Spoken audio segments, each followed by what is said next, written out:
नमस्कार दोस्तों, मैं हूं दीपक और आप देख रहे हैं सनातनी फाइटर डीके। तो दोस्तों, जैसा कि आप सब जानते हैं कि सनातनी बनने के लिए सनातन धर्म के कुछ नियमों का पालन करना बहुत जरूरी है, जिसमें से पहला जो नियम है वो ये है शाकाहारी। तो आखिर एक सनातनी को शाकाहारी क्यों होना चाहिए, इसका जिक्र हमने पिछली वीडियो में किया हुआ है। वीडियो हमारे चैनल पे पड़ा हुआ है, आप जा करके देख सकते हैं। और दूसरा जो नियम है वो ये है कि एक सनातनी को कभी झूठ नहीं बोलना चाहिए। तो आपकी जानकारी के लिए मैं बता दूं कि एक सनातनी जो होता है वो ईश्वर के बहुत करीब होता है। गलत है। अब हम जान लेते हैं कि एक सनातनी को झूठ क्यों नहीं बोलना चाहिए। उससे पहले हम जान लेते हैं कि झूठ किसे कहते हैं, फिर उसके बाद आगे की बात समझने में बहुत आसानी होगी। तो कि झूठ उसे कहते हैं जिसमें हमारा खुद का लाभ छिपा हो और दूसरे का नुकसान हो। अगर मेरे कार्य को करने से, मेरे बात को बोलने से किसी और का नुकसान नहीं हो रहा है तो उसे झूठ की श्रेणी में किसी भी कीमत पे नहीं रखा जाएगा। लेकिन अगर मेरे बातों को बोलने से या फिर मेरे कार्य को करने से किसी को नुकसान पहुंच रहा है तो वो कहीं ना कहीं वो अपराध की श्रेणी में आता है, गलती की श्रेणी में नहीं आता। वो एक बहुत बड़े अपराध की श्रेणी में आता है और इसका दंड आपको जरूर मिलेगा। तो इसलिए अगर आप भी चाहते हैं कि आपको दंड ना मिले तो आप भी बनिए एक सनातनी, अच्छे और बिना झूठ बोलने वाले, सत्य वचन बोलने वाले एक सनातनी बनिए। अब आइए जानते हैं कि एक सनातनी को झूठ क्यों नहीं बोलना चाहिए। एक सनातनी को झूठ इसलिए नहीं बोलना चाहिए क्योंकि इंसान जब भी झूठ बोलता है ना कहीं वो ऐसी परिस्थिति में झूठ बोलता है जहां जिसके प्रति वो झूठ बोल रहा है उसको बहुत पीड़ा होगी। उदाहरण के लिए हम मान लेते हैं कि एक भाई जो है वो अपने भाई के 1 इंच जमीन के लिए झूठ बोल देता है और फिर उस भाई के ऊपर क्या गुजरती है ये कोई नहीं सोचता। चंद रुपयों के लिए किसी गरीब का पैसा हड़पने के लिए लोग झूठ बोल देते हैं, लेकिन उस गरीब ने किस तरह से अपना पैसा इकट्ठा किया ये कोई नहीं जानता। तो जब उसका हृदय रोएगा तो कहीं ना कहीं इसका परिणाम आपको भुगतना पड़ेगा, इसके लिए तैयार रहिए। और फिर हम झूठ कब बोलते हैं, जब हम किसी की हत्या कर देते हैं, वो भी एक ऐसे निर्दोष आदमी की हत्या कर देते हैं जिसका हमारे वास्तविक जीवन से कोई लेना देना नहीं है, फिर भी हम उसकी हत्या कर देते हैं। तो इस तरह से जो है एक सनातनी को कभी भी झूठ नहीं बोलना चाहिए, क्योंकि आपके द्वारा बोले गए झूठ से कई जिंदगियां तबाह और बर्बाद हो जाती है। झूठ बोल करके किसी की हत्या करना, झूठ बोल करके कोई दोस्त किसी दोस्त को लेकर के जाता है और उसकी हत्या करवा देता है और उसके परिणाम स्वरूप उसके परिवार के ऊपर क्या गुजरती है, उसकी पत्नी के ऊपर क्या गुजरता है, उसके बच्चे के ऊपर क्या गुजरता है ये कोई नहीं जानता। बस चंद रुपयों के लालच में अपने मित्र को, जिसके ऊपर पूर्ण विश्वास था, क्योंकि अगर उसको विश्वास नहीं होता तो वो जाता ही नहीं, और लोग रात्रि में अपने मित्र को बुला करके उसकी हत्या करवा दे रहे हैं। कोई गरीब जो है वो अपने पड़ोसियों पर पूरा विश्वास कर रहा है, अपने जीवन भर की पूंजी कह रहा है कि जाओ इसको कहीं किसी बैंक में जमा कर दो, वो लेकर के भाग जा रहा है। वो तो भाग गया, उसको सुख मिल रहा है, लेकिन जिसका जीवन भर का कमाई गया उसका क्या, उसके बारे में किसी ने सोचा। इसलिए एक सनातनी जो है वो इन सब चीजों से बहुत दूर रहता है, इसलिए उसको सनातनी नहीं भगवान का छाया कहा जाता है। अब आइए आपको एक कहानी के जरिए बताते हैं कि आखिर एक सनातनी या फिर एक मनुष्य को झूठ क्यों नहीं बोलना चाहिए।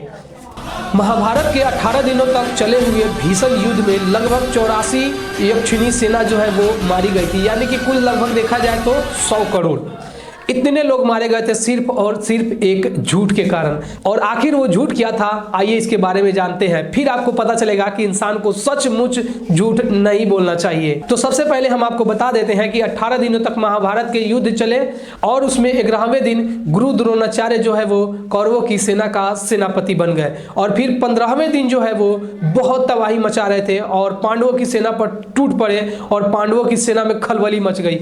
और यह देखकर श्री कृष्ण जी जो है वो थोड़े से चिंतित हो गए कि अगर द्रोणाचार्य इस तरह से पांडवों की सेना का वध करते रहेंगे तो पांडवों की सेना तो निश्चित ही हार जाएगी। यह देखकर उसने एक चाल चली और उस चाल में द्रोणाचार्य जो है वो फंस गए। और वो चाल क्या थी, वही झूठ जो हम आप लोगों को बता रहे हैं कि झूठ नहीं बोलना चाहिए। यह वही झूठ था जिसने 100 करोड़ लोगों को मरने पे मजबूर कर दिया। युद्ध के 15वें दिन जो है द्रोणाचार्य भीषण तबाही मचा रहे थे और कृष्ण जी जो है वो चुपचाप देख रहे थे, क्योंकि श्री कृष्ण ने कहा था कि महाभारत के युद्ध में मैं कभी भी हथियार नहीं उठाऊंगा, लेकिन निश्चित ही उन्होंने कहा था कि मैं पांडवों को युद्ध जितवा दूंगा। यह देखकर जो है वो उन्होंने सोचा कि इस तरह से अगर द्रोणाचार्य जो है वो पांडवों की सेना को मारेंगे तो पांडवों की सेना निश्चित हार जाएगी। यह देखकर उन्होंने एक चाल चली और युधिष्ठिर से कहलवाया कि तुम जा करके गुरु द्रोणाचार्य से कह दो कि अश्वत्थामा मर गया। अब एक बात देखिए, युधिष्ठिर जो थे वो पांडवों की सेना के साथ में थे, लेकिन फिर भी उन्होंने द्रोणाचार्य यानी कि विरोधी आदमी को भी झूठ नहीं बोला। और यहाँ लोग भाई भाई को झूठ बोल दे रहे हैं। बताइए, युधिष्ठिर ने उस समय अपने दुश्मन को भी झूठ नहीं बोला और वो सीधा कह दिया कि मैं जाकर के नहीं कहूंगा कि अश्वत्थामा मर गया। कृष्ण जी बोले युधिष्ठिर को कि देख रहे हैं वो द्रोणाचार्य कितनी भीषण तबाही मचा रहे हैं, लेकिन युधिष्ठिर ने कहा फिर भी मैं झूठ नहीं बोलूंगा। अंततः कृष्ण को एक युक्ति यानी कि एक चाल चलनी पड़ी और उन्होंने भीम को इशारा किया कि अश्वत्थामा नाम के एक हाथी को मार दो। और भीम ने आंव देखा न ताव और अश्वत्थामा नाम के एक हाथी पे अपना गदा दे मारा और वो हाथी जो है वो वहीं मर गया। फिर गुरु द्रोणाचार्य जी को एक संदेश भेजा गया कि अश्वत्थामा मर गया, लेकिन क्या मरा ये नहीं बताया गया। तो गुरु द्रोणाचार्य जी को लगा कि उनका पुत्र मर गया और उन्हें विश्वास नहीं हुआ, क्योंकि उनको पता था कि युधिष्ठिर से पूछेंगे और युधिष्ठिर जो है वो सत्य बोलेंगे। युधिष्ठिर किसी भी परिस्थिति में झूठ नहीं बोल सकते थे। इतना विश्वास था अपने एक दुश्मन को दूसरे दुश्मन पे कि जब तक मेरा दुश्मन नहीं कहेगा कि मेरा अश्वत्थामा मर गया, तब तक मैं ये मानने को तैयार नहीं हूं कि मेरा अश्वत्थामा मर गया। इतना सच बोलते थे लोग। और आज के समय का क्या परिस्थिति है ये किसी से छुपाए नहीं छुपा है। तो फिर द्रोणाचार्य ने पूछा युधिष्ठिर से कि अश्वत्थामा मर गया। फिर उन्होंने जोर से चिल्लाकर कहा, युधिष्ठिर क्या सच में अश्वत्थामा मर गया? तो फिर युधिष्ठिर ने कहा कि जी हाँ, अश्वत्थामा मर गया। फिर उन्होंने धीरे से कहा कि अश्वत्थामा नाम का हाथी मर गया। और जैसे ही ये बात युधिष्ठिर बोलने वाले थे कि अश्वत्थामा नाम का हाथी मरा है, वैसे ही श्री कृष्ण जी ने अपना शंख फूंक दिया और लड़ाई और शंख की ध्वनि में गुरु द्रोणाचार्य को ये बात सुनाई ही नहीं दी कि अश्वत्थामा नाम का हाथी मर गया। और फिर उन्होंने अपना धनुष और बाण जो है वो त्याग दिया और त्यागने के कारण धृष्टद्युम्न जो है वो द्रोणाचार्य को मार देते हैं। और आपको जान करके ये हैरानी होगी कि अगर ये झूठ नहीं बोला गया होता और गुरु द्रोणाचार्य ने अपना धनुष और बाण नहीं त्यागा होता तो युद्ध जो है वो दूसरे दिन ही खत्म होने वाला था, क्योंकि श्री कृष्ण जी को पता था कि गुरु द्रोणाचार्य अगर एक दिन और लड़े तो पांडवों की सेना जो है वो निश्चित हार जाएगी। तो आपने देखा कि एक छोटा सा झूठ जो है वो कितना घातक होता है। और अगर युधिष्ठिर गुरु द्रोणाचार्य को झूठी संदेश नहीं पहुंचाते, हालांकि उन्होंने झूठा संदेश नहीं दिया था, लेकिन अगर ये झूठा संदेश गुरु द्रोणाचार्य को नहीं मिला होता तो युद्ध जो है वो दूसरे दिन ही खत्म हो जाता और कौरव के 100 जो लोग थे वो नहीं मारे जाते।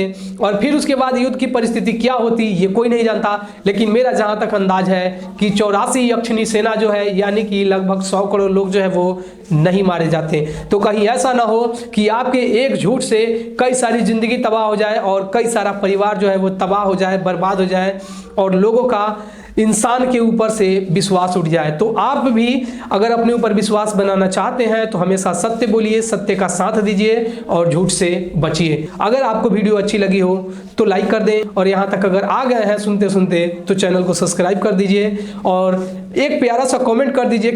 मेरे साथ जुड़े रहिए और बोलिए सत्य सनातन धर्म की जय।